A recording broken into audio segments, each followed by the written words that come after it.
घोगरवाडी हे गाव किनवटपासून 10 किलोमीटर अंतरावर आहे.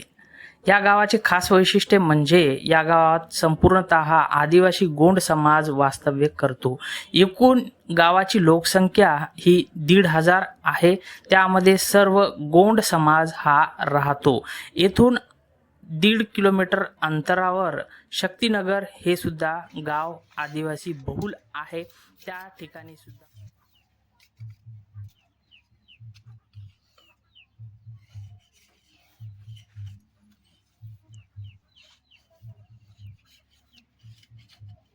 दररोज किती बनवता मावशी टोपले? रोज ते सीन करावं लागते, ते रोज करावं.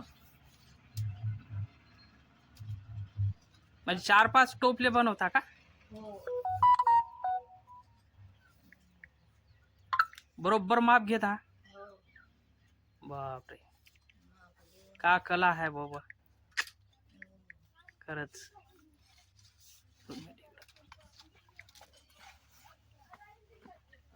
लेच कला हाताची आहे बा. हो ना.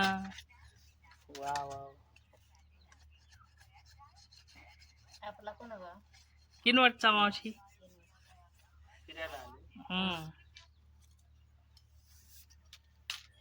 कमी जबरदस्त कला आहे.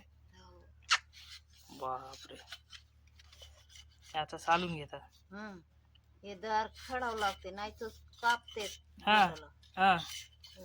बापरे, बोट कापते.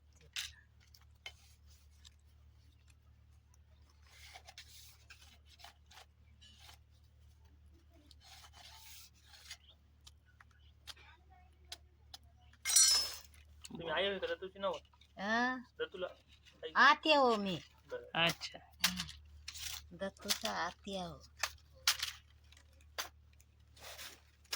गावाचा पोरगा आहे दत्तू.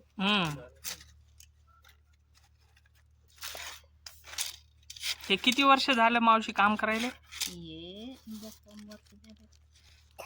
लहानपासून हा, हे मोठी इंजिनिअरिंगच आहे. हा, कला.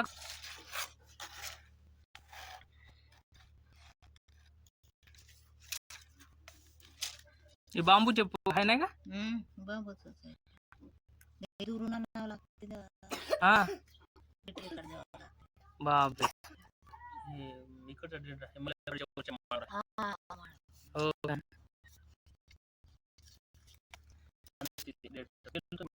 150 ते 200 आदिवासी समाज नागरिक वास्तव्य करतात. जवळपास 10 आदिवासी गोंड कुटुंब त्या ठिकाणी राहतात, तर 20 कुटुंब हे कोलाम समाजाचे राहतात.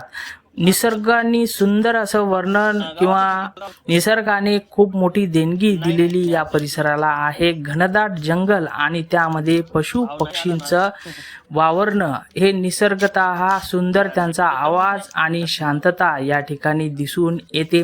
विविध संस्कृतीचं जतन हे या परिसरामध्ये करण्यात येतं. सुंदर अशा परंपरा या ठिकाणी दिसून येतात. एकदम शांतता प्रिय येथील आदिवासी समाज हा दिसून येतो. आपल्या संस्कृतीचं जतन येथील आदिवासी समाज करतो. विविध पाण्याचे झरणे या ठिकाणी देखील दिसून येतात. पावसाळ्यामध्ये खूप मोठ्या प्रमाणात या ठिकाणी सुंदर निसर्ग बहराला येतो.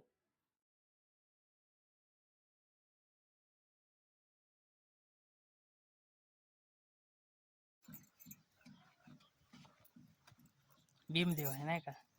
केव्हा पूजा होते भीमदेवची? पूस महिना. पूस महिन्यात काय होते?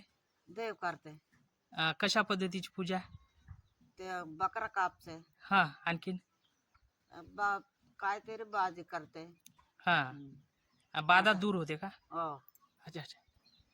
ओ, अच्छा अच्छा. बाजूबाजून सगळे लोक येतात का? हो, सगळेच येत आहे. अच्छा अच्छा अच्छा. सगळेच लोक येत. हो का? आणि अशी दर कधी वार असतो याचा पूजा का दररोजच लावता? दररोज करणार आणि बाजार रोजी बी करते.